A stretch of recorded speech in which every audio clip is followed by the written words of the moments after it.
অনেকে ভয় দেখায়। এই 10 দল যদি ক্ষমতায় যায়, বিশেষ করে জামাতে ইসলাম, উপায় নাই রে, সব তালা মেরে দিবে ঘরে ঘরে। বোনদেরকে বের হতে দেবে না, মাদেরকে বের হতে দিবে না, লেখাপড়া করতে দিবে না, পেশাগত দায়িত্ব পালন করতে দিবে না। এগুলা সব ধোঁকাবাজদের কথা, সব ধোঁকাবাজরা এগুলা কথা বলে। আমরা কি করব জানেন?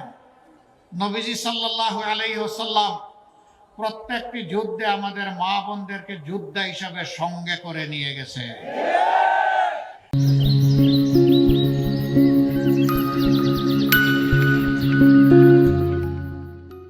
যুদ্ধের চাইতে কঠিন কোনো কাজ আসমানের নিচে জমিনের উপরে হয় না। সেই কাজে যদি মায়েরা ভূমিকা পালন করতে পারেন, তাহলে সমাজে এমন কোনো কাজ নাই যেখানে তারা দায়িত্ব পালন করতে পারবেন না।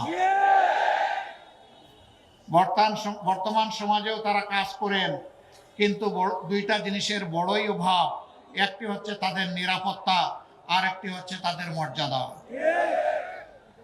ইনশাআল্লাহ তাআলা আযীম, আমরা যদি এই দেশ পরিচালনার সুযোগ পাই, আমরা মাদেরকে মায়ের মর্যাদায়, ঘরে, চলাচলে, কর্মস্থলে, 3 জায়গায় নিরাপত্তা এবং মর্যাদা তাদের শতভাগ নিশ্চিত করা হবে ইনশাআল্লাহ।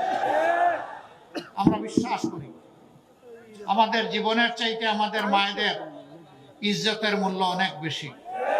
আমাদের চাইতে কেউ এই মূল্য, এর প্রতি সম্মান প্রদর্শন করেছেন তার প্রমাণ কেউ রাখতে পারেন নাই।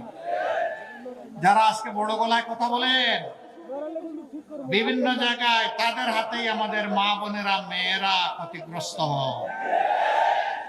বড়ি বড়ি প্রমাণ, প্রতিদিন এই বিভৎস চিত্র উঠে আসে। তারা কিনা আবার আমাদের সমালোচনা করেন।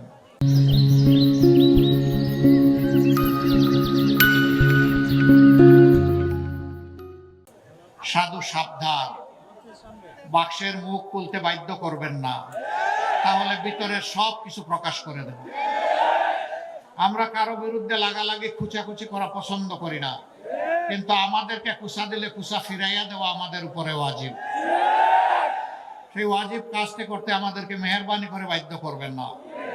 আমরা আগেই বলেছি, জাতিকে বিভক্ত করতে চাই না, জাতিকে ঐক্যবদ্ধ করে আমরা সামনে আগাতে চাই। এই জন্য আমরা 3টা শর্ত মাত্র দিয়েছি। এই শর্ত আমাদের রাজনৈতিক সাংগঠনিক শর্ত নয়, এটি বাংলাদেশের জনগণের শর্ত।